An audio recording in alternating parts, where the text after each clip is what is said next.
Welcome to Absolute Health and Performance Education Hub. And today's topic is Goal Setting 101, Uncovering Your Why for Greater Success. So for those who don't know me, in case I haven't crossed over with you at one of our various sites, my name is David Smith. I'm the co-founder, director, and a performance coach here at Absolute Health and Performance. And today we're going to be discussing aligning your goals with your why and how a goal setting hierarchy can lead to greater success. We're going to talk about subordinate goals, intermediate goals, superordinate goals, and how we line those up, characteristics of effective goal setting, and then some final tips in putting it into action.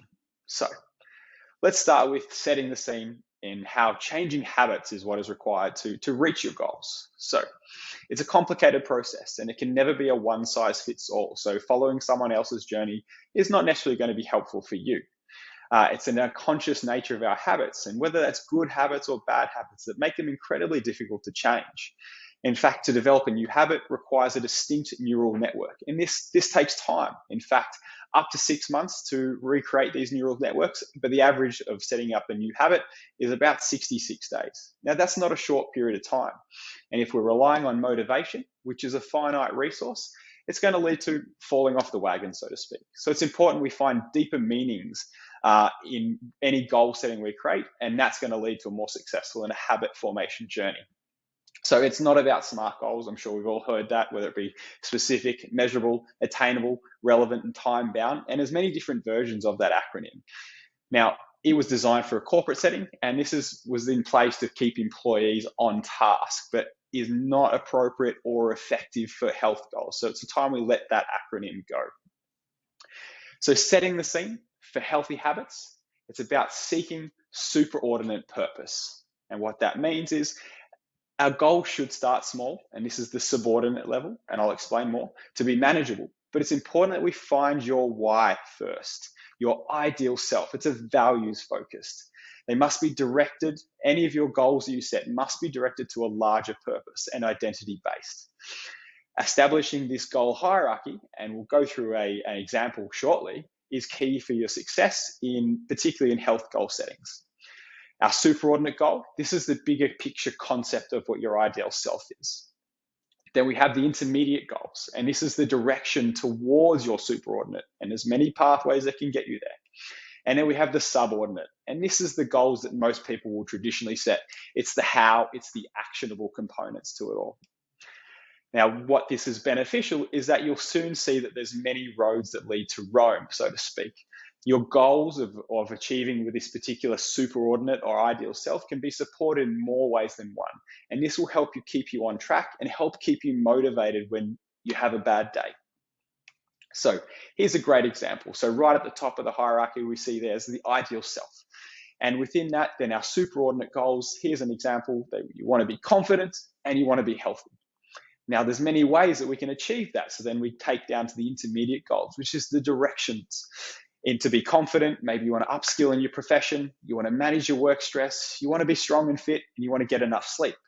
You see then in the goals, intermediate or superordinate goals of being healthy, then those patterns align. If you manage your stress, you get strong and fit, you get enough sleep, you eat a healthy diet, that also aligns up with being healthy. So that you can achieve things in many ways.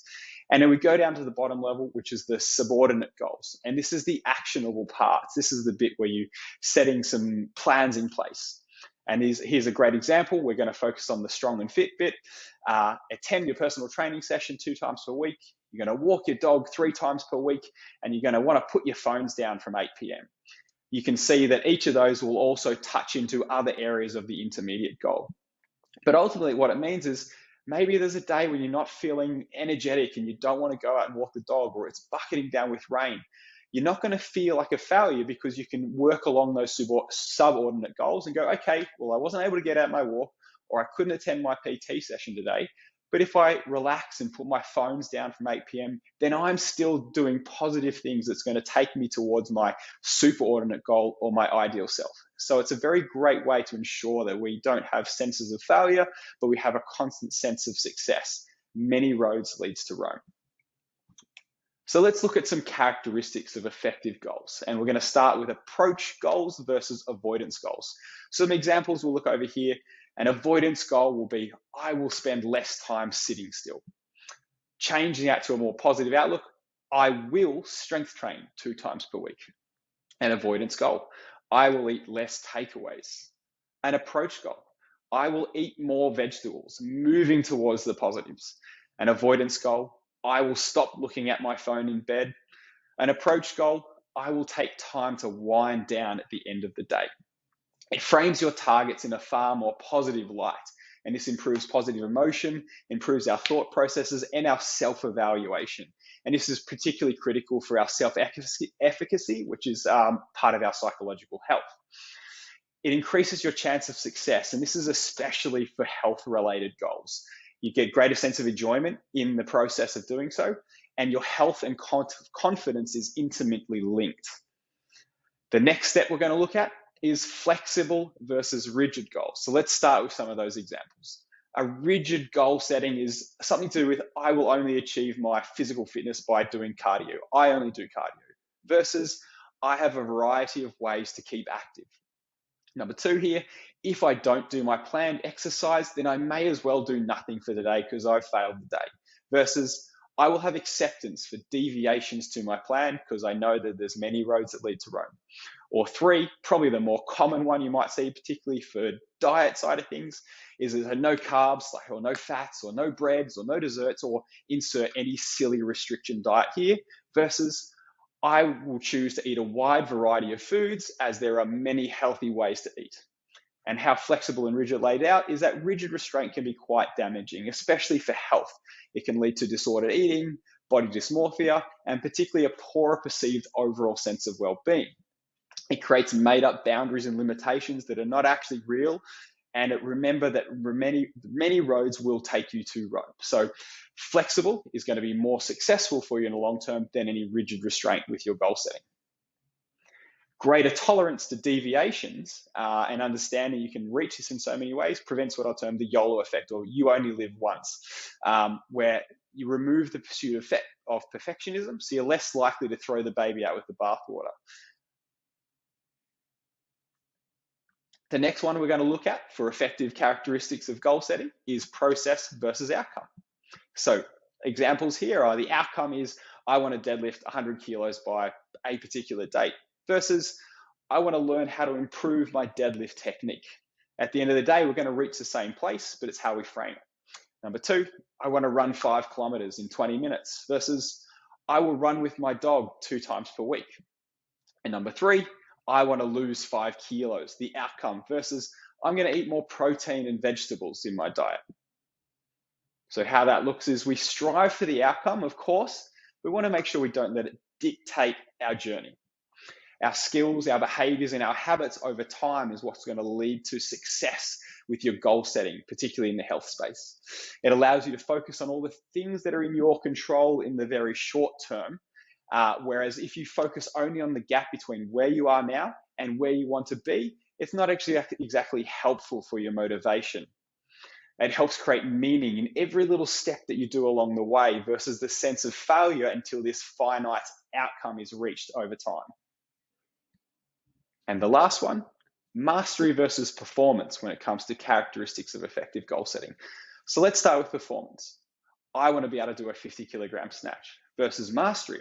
I want to improve my mobility for my overhead squat position. Performance. I want to lose weight. Mastery. I want to learn a new healthy recipe each week. 3, I want to increase my billable hours at work. Mastery. I want to explore different mindfulness techniques to help me relax. Now, performance targets, they can be effective, but that is until you run into a roadblock along your way. Small setbacks can feel like large failures, whereas if the focus is a mastery element, then the setbacks are viewed as just an inevitable part of your journey. Like process-orientated goals, mastery focus leads to learning and a sense of success throughout the entire process. It increases your self-efficacy, which is obviously very important for our psychological health, and it lets you understand that maybe the road trip can be better than the destination itself. So some final tips to put it all into action. Start with the bigger picture. Understand your why and work backwards through that goal hierarchy. How will X, whatever that goal is, change your life for the better? And then you can sequence your way back through superordinate goal, intermediate goal, and then the subordinate goals, which are those actionable, smaller bit pieces. Verbalize it and write it down. Share it with someone that you trust. Shape your environment for success. And what I mean by that is your home life, your work life, the people and associations should all be supportive for the goals you want to achieve. A very simple example for that is if you're wanting to improve your frequency of exercise or improve the frequency of going for a walk, leave your shoes by the door so you can't help but trip over them on the way out. So just one example of how you can shape your environment for success.